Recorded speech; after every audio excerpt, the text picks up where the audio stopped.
I just want to talk to you about motivation. So I have been attending this class they're calling it an empowerment class. And so my problem with motivation or empowerment is we got to be careful about just telling people about our successes, because I think what's more important is tell me how you got started. Like, how did you get up enough courage to get started? Like, how did you just start? What did you deal with? What were your emotions? How did you do it?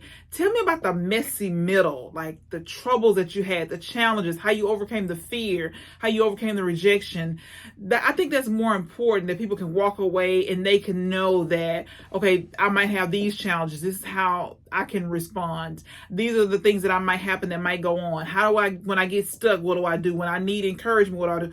Instead of just telling people that you've achieved this certain level of success, which I think is great, right? Because when we hear about people's success, of course, we realize that we can do it, but also it lends to credibility, right? So I get that people tell us all the things they've done, their accolades, but I think it's more valuable to add on to that what you've done to overcome challenges, what you've done to overcome setbacks. How do you get through the messy parts, the parts when you want to quit? Like, what do you do? What's the thinking process?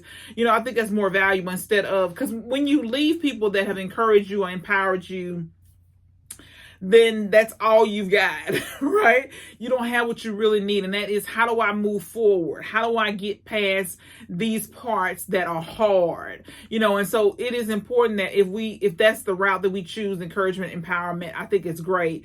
But we need to know how to get through the challenges, how to get through the messy middles, how to make it through, how to get from where we are to where we want to be, and all the things, the challenges, the things, the ups and downs that go with it, instead of just telling us about the good parts, how you got to the end, the finish line, or that you made it to the finish line.